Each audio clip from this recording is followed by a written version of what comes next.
talking to you about the battles of the American Revolutionary War, in which the American colonists fought for their freedom from the British Parliament.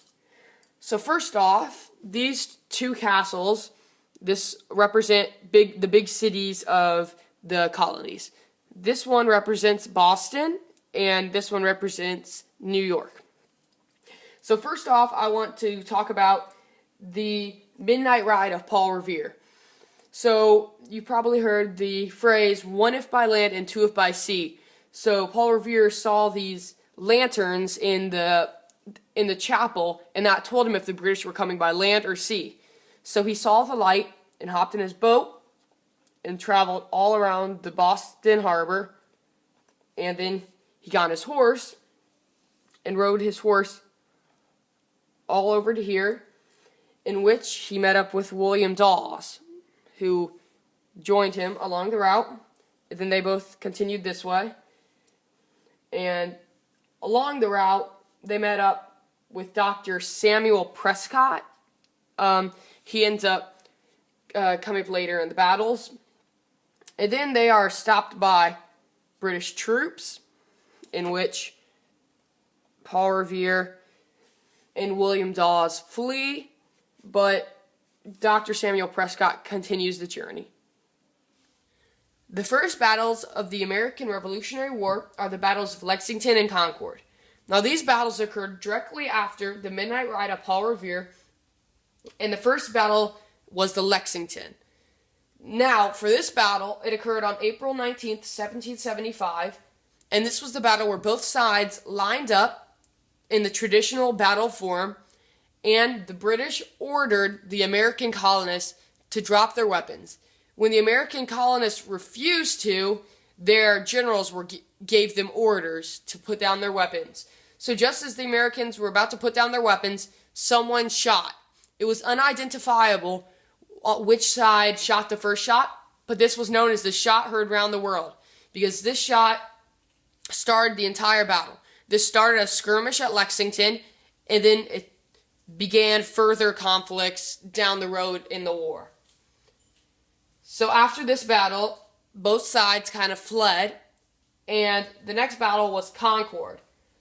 So at the Battle of Concord, the British were trying to defend a bridge, and then the Americans attacked it. So there was a bit of a skirmish, and this wasn't neither of these were huge battles. There weren't big casualties on either side, but these were just kind of the basic battles that started the war, a couple skirmishes that really began everything. Now, the second battle of the American Revolutionary War occurred at the Battle of Bunker Hill. And as you can see, I have the two soldiers right there to represent there was a battle. As I explained earlier, at the Battle of Lexington and Concord, the Americans won, and that's why there's a blue soldier there. So for the Battle of Bunker Hill, this is actually often a common misconception because most of the fighting occurred on nearby Breed's Hill. And this battle was fought on June 17th, 1775, under William Prescott's guide for the Americans, and William Howie's command for the British. Now, in this battle, the Americans were protecting Boston because the colonists caught wind that the British would be moving their troops to Boston, so they set up a fort. They kind of made a makeshift fortification on Bunker Hill, which overlooked the city. And this was a really important city to capture for Boston because they had the Boston Harbor, a big city to control. And this was one of the biggest and most politically main cities that the colonies had. So this was a really important win for the British, but also the Americans. They really needed to defend their home city. So during the battle, the Americans were running low on ammo, and that's where the famous quote, "Don't shoot till you see the whites of their eyes," came from. Because the general that was commanding the Continental Army at the time, wanted to save ammunition, so he told his soldiers, do not shoot till you see the whites of their eyes, not until they're only like 12 yards away, because that ensures your accuracy, that you're saving your shots and not just blindly rifling everywhere. The British ended up winning this battle, but the Americans fought strong, and this was a point in which the Americans showed their strength. The next battle in the American Revolutionary War was the Battle of Long Island, also known as the Battle of Brooklyn or the Battle of New York, but most commonly known as the Battle of Long Island. Now, it occurred right here by the big New York City, and here's the two military men to represent it. So this battle occurred on August 27th, 1776, and it was the first major battle after the Declaration of Independence was signed. So America had just come out with their Declaration of Independence only a couple months earlier, and the British are very mad, and so this is kind of the first meeting since the big declaration. Now this battle was very important because, like the battle before this one, like the Battle of Bunker Hill, the British were trying to capture New York City, and this was even more important because they needed to capture New York Harbor for their Navy. Their Navy needed a place to come in and import goods, troops, supplies, and New York City was a very big, important city at the time and still is today. In the colonies, a lot of the government was in New York, so it was a very big city to be able to take over. So if the British won this battle, that would be a huge win, and that made the Americans need to defend New York even more. Now, the British ended up winning this battle, but it was not after a very hard and long, drawn-out fight by the Americans. Now, the next two battles are the battles of Trenton and Princeton, and they occur right near the bottom of present-day New Jersey. And as you can see, I have the two soldiers that kind of represent where the battle took place. Now, these two battles were 10 days apart, and in the Battle of Trenton, it was fought on the 26th of December in 1776. Now, there were 1,400 Hessians that were employed for this battle by the British. Now, Hessians are German mercenaries who pretty much sell their fighting skills to armies to help win wars. So Britain employed these German soldiers to help fight because Germany wasn't really having any big conflicts at the time. And so these soldiers kind of went around fighting for other countries. And they ended up fighting for the British. And that was not good for the Americans. So there was 1,400 Hessians commanded by Johann Rall. And this was the day after Christmas, so there are rumors that at camp that night they were all partying, and of course they'd heard the Americans might be coming, but they didn't really care, or they weren't prepared. They didn't really give a second thought to it. So that night, just like the British general heard, the Americans did come, kind of almost a surprise attack feeling, and they bombarded the camp, and Colonel Johann Rall was shot and fatally wounded. So he was killed, and soon after that, the Hessians, knowing their leader was now dead and unable to guide them, they surrendered, and the Americans won that battle. Now, the Americans only had a very tiny loss, as there were tons and tons. I think there were 908 Hessians who were captured. Then there was a handful who were injured and wounded, and about 400 ended up escaping. But most of the Hessians were either captured, killed, or wounded. And there was only there was like a single-digit number of American soldiers who ended up getting wounded or killed. And that brings us to our next battle, which is the Battle of Princeton. So the Americans now had control of Trenton, which is the battle they just fought. They have control now of that city, of that fort, of that area. But now the British are like, you took that from us, we want it back. So the British now are fighting the Americans for Trenton. And the Americans just can't handle this anymore. So they're forced to cross the Delaware River.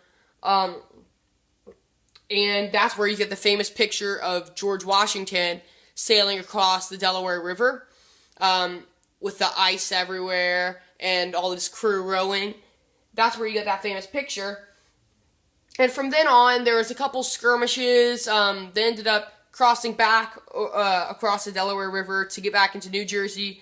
There was some more fighting, some more fortifications, mostly kind of skirmish type things. It was kind of like a long, drawn out, big skirmish. There wasn't really a main battle for Princeton.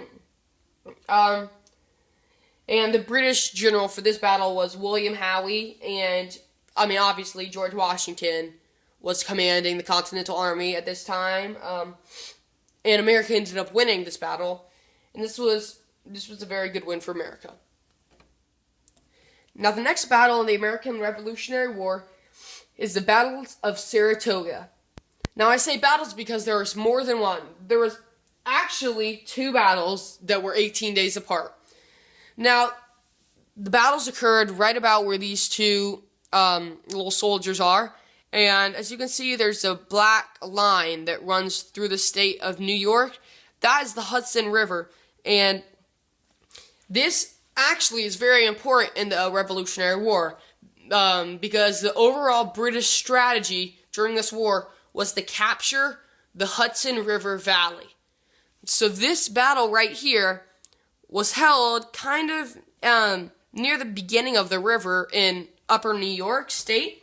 So this would give the British control of the river because they now are in control of the start or the beginning of the river. So they really wanted this victory because their main objective was to control the entire river. So this would be a very good start to start at the beginning. And this river does provide options for their boats, their trade, their navy, and also they could set up fortifications along the river through the numerous states that it passes through. Now, John Burgoyne surrendered to General Benedict Arnold and Horatio Gates, who commanded the Americans. So America ended up winning this, and this was a big turning point for America, because France had kind of been eyeballing this America. France didn't like Britain because they just fought with Britain in the French and Indian War and lost. So France is still kind of angry at Britain, but they also don't want to give Britain a reason to hate them more because they don't want Britain to attack them again and beat them again. So France was kind of secretly helping out the colonists, but they weren't a full-fledged ally yet. So after this war, France saw that this America is for real. They actually are, a force. They're not just going to go down without a fight. So they realized this, and this is a turning point when France entered the war and helped fight with America. Now, also there was talk about the Native Americans. What were they doing during this time? The Native Americans were actually split half and half. Half were towards the British, about half were towards the Americans. There's probably some that really didn't care, but it was mostly half and half. But they weren't a huge part in the war, not as much as the French or the Hessians. But they definitely were there and definitely helped out in the battles.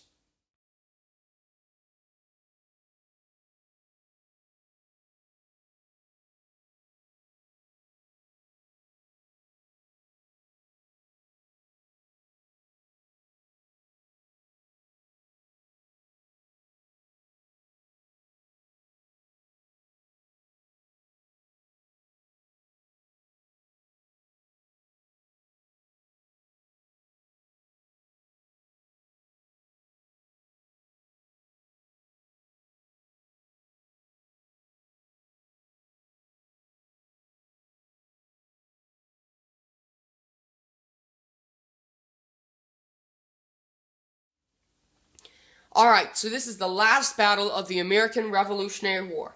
This is the Battle of Yorktown. As you can see, the two soldiers that represent the battle and the location of it. Now, this battle was a very decisive battle, obviously, and it ended on October 19th, 1781. Now, this was under George Washington's command, and he had 17,000 soldiers. And this was a battle where the French also joined under the command of Comte de Rochambeau. And he controlled the French soldiers, but was also working with General George Washington. The British Army was commanded by General Charles Cornwallis, and he had 9,000 troops. The British chose Yorktown as their base, and for whatever reason they did this, it ended up not working out because the colonists caught wind of where British base was. So the colonists blocked the base by land, so around here, and then the French Navy blocked the base by sea. So the British had no way to escape because the French were blocking them right here, the Americans were blocking them right here. There's really no way out. So, after days and days of bombardment, General Charles Cornwallis finally surrendered and was captured. This was the last battle, and now the British had to make an important decision. All their troops were captured or killed or wounded, and their most prized general was now captured too. So they negotiated with America that they would surrender, and for whatever reason, Cornwallis claimed to be ill, but he wasn't at the official surrender ceremony. But this was the end of the war, and America had finally won their independence.